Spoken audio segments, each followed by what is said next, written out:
I'm representing the taxpayer. It's got to be made available now, and they've got to be real consequences if there is further slippage. Have you got the minutes for those meetings? In my experience of government, Mr. Pocklington, most things are minuted to the nth degree. So did your department not minute those meetings?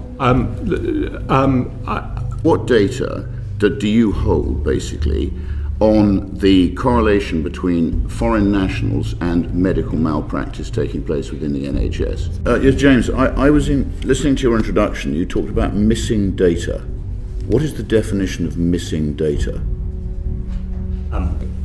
So how many illegal migrants have absconded or gone missing from Home Office accommodation in the past 5 years? I mean, do you know the answer to that? There is this was something that was looked into by the ICIBI recently, and in due course that report will be published. So I'll take it you don't know that. Well, I think that's all very well, Conrad, but at the end of the day, what is the sanction on local authorities for not populating this data? Is there any? The statutory requirement on them to meet the backstop. And if they don't, as I said previously, we would engage, we have and will publish the list of those that are non-compliant. So the timed, so the data for that period from that entity has not been submitted. How can you claim to be improving productivity when police forces are being loaded with immigration tasks you don't measure, you don't report, and you can't quantify? With all this mess, now is not the time to have an uncertain situation. I think you were due to have this report out, was it in September? And you're hoping to have this structure out in January? Is that was January? I mean, when are we going to see it? The white paper. I've seen there's a white paper, but when are we actually going to have a firm structure so everybody knows what's happening? So you two are leading this still. Yes. One from marketing, and in my experience, marketing people should never be anywhere near systems implementation. It didn't take me very long to find out that many in Whitehall and the media call you the Queen of Woke. But it's driven, I think, by your championing of and proactive implementation of high-paying DEI roles within the civil service. So I had a quick look, and in 21-2, the police forces spent 15 million on DEI, and there were 147 DEI officers. Whether they're highly paid or lowly paid, I leave that to everybody to judge. In 23-4, there are 197.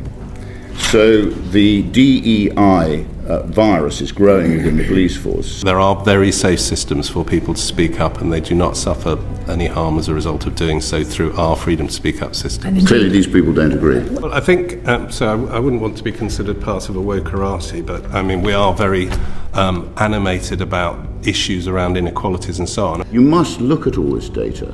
You can't fear being called racist or anything else. We need raw data for the taxpayers' benefit and also for the patient's benefit. So it does seem to be from top to bottom a mess.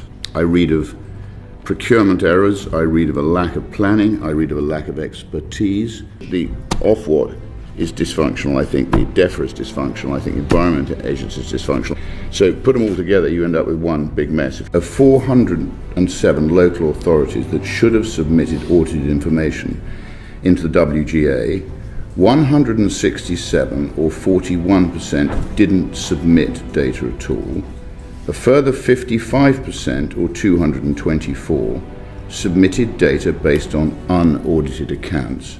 Only 16 or 4% of English local authorities submitted adequate audited data. I've asked 610 questions of the Home Office since the election. Hundreds were data related. Of those, roughly 90% of the time, there was no data. And I ask these simple questions, I never get an answer. I mean, 610 questions, 90% with no data. Okay, Where is the data? Where is it? We've literally had hundreds of NHS staff whistleblowers, I mean hundreds, who've contacted us about the lack of English language causing issues, as well as foreign staff not holding appropriate skills and qualifications. I listened to this conversation and I have a concern that the skill and knowledge base, both within the civil service and within the ministerial pool, which I look at with horror, is not capable of actually holding the public's corner. Splurge of taxpayers' money, which was easily avoidable. The definition of insanity is doing the same thing over again and expecting a different result. So are we going to make progress and sort this out, or are we going to be having this conversation when you next come before the committee? Surely we must drill down and we must find out why this is happening. As you probably know, I've set up something called Restore Britain. We've got the message there.